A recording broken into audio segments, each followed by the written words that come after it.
తిరగతానే ఉంటుందా? మనం ఆపితేనే ఆగుతుంది. తినడం. పొలంలో తిరిగే మోటార్ కూడా గంట సేపు ఆడితే కాసేపు రెస్ట్ ఇస్తారండి. మిమ్మల్ని మాత్రం 365 days వంట రూమ్లో పడేసి నాన్ స్టాప్గా ఆడించాడు. నాకు సుతరాము నచ్చలేదండి. రెస్టా? ఈ ఇంట్లో ఉన్న మందిని చూసావుగా, ఈ తంబని మేపాలంటే కుంభాలు కుంభాలు వండాలి. అందుకనే లైఫ్ అంతా ఈ 4 గోళ్ళే మీకు కేర్ ఆఫ్ అడ్రస్ చేసుకుంటారా? అరే పొద్దున్న లేవగానే టిఫిన్ తింటూనే మధ్యాహ్నం భోజనానికి ఏం చేయాలా అని కాసేపు ఆలోచన. ఓకే, మధ్యాహ్నం మంచి భోజనం రెడీ అవుతుంది. తినగానే 4 గంటలకు బజ్జీలు వేద్దామా పకోడీలు వేద్దామా అని డిస్కషన్.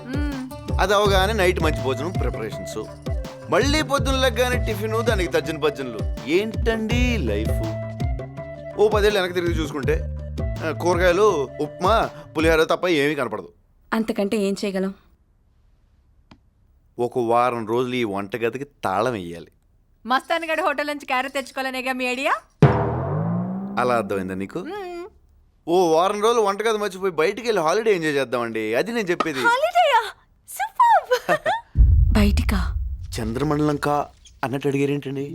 ఎప్పుడో పెళ్ళైన కొత్తలో తిరుపతి యాత్రలకని పోయాం బాబు, అంతే.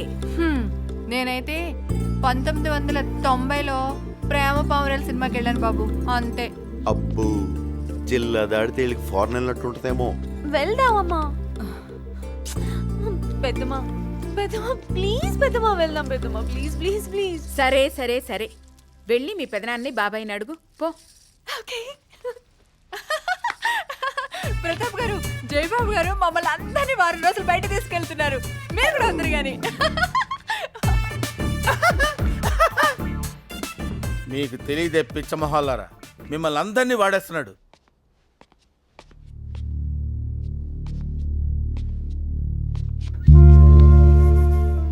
ఇరవై ఏళ్ళుగా ఇలా కూర్చుని చాలా మిస్ అయి ఉంటారు. సరదాగా ఇలా బయటికి వెళ్ళి ప్రపంచాన్ని చూసొద్దాం సార్.